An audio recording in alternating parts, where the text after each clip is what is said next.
தேவனுடைய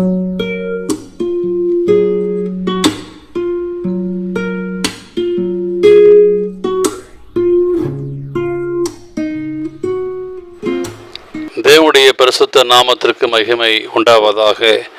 இந்த காலை வேளையில் உங்கள் அனைவரையும் ஆண்டவராகிய இயேசு கிறிஸ்துவின் இன்ப நாமத்தில் உங்களை அன்போடு வாழ்த்தி வரவேற்கிறேன்.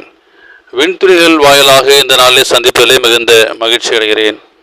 இந்த நாளின் செய்தியின் தலைப்பானது வேதமே என் வெளிச்சம்.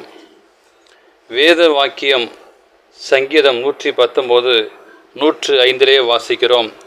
உம்முடைய வசனம் என் கால்களுக்கு தீபமும் என் பாதைக்கு வெளிச்சமாக இருக்கிறது.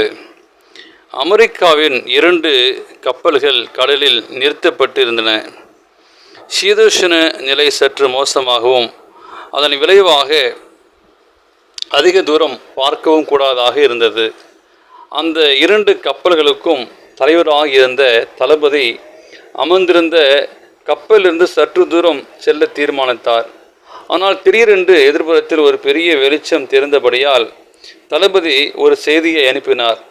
இவருடைய எண்ணம் எதிர் திசையில் நின்ற கப்பலும் வந்து கொண்டிருக்கிறது என்பதாகும். எனவே 20 டிகிரி இடதுபுறம் செல் என்று கட்டளையிட்டார். ஆனால் எதிரிலிருந்து 20 டிகிரி வலதுபுறம் செல் என்ற செய்தி வந்தது. நான் தான் தளபதி, 20 டிகிரி இடதுபுறம் செல் என்பது என் கட்டளை என்று கட்டளையிட்டார். ஆனால் மீண்டும் எதிர் திசையில் இருந்து 20 டிகிரி வலதுபுறம் செல் என்ற செய்தி மீண்டும் வந்தது.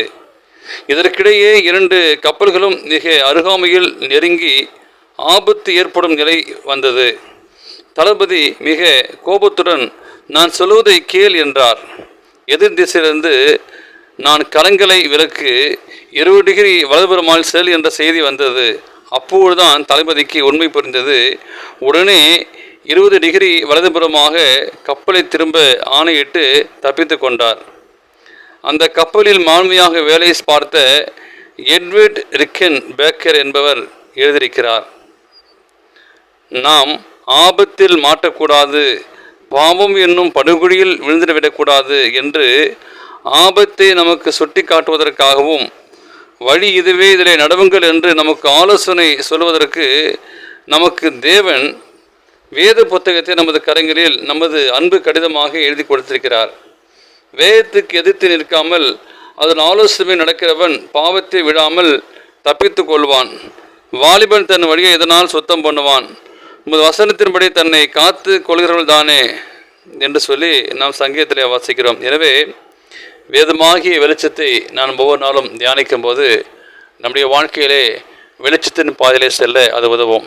தேவன் தாமே உங்களை ஆசீர்வதிப்பாராக. இந்த நாளின் செய்தியை கேட்டு உங்களையும் இந்த நாளின் பிறந்த நாளையும் திரும்ப நாளையும் காண்கிற பிள்ளைகளை தேவன் தாமே ஆசீர்வதிப்பாராக. ஆமேன்.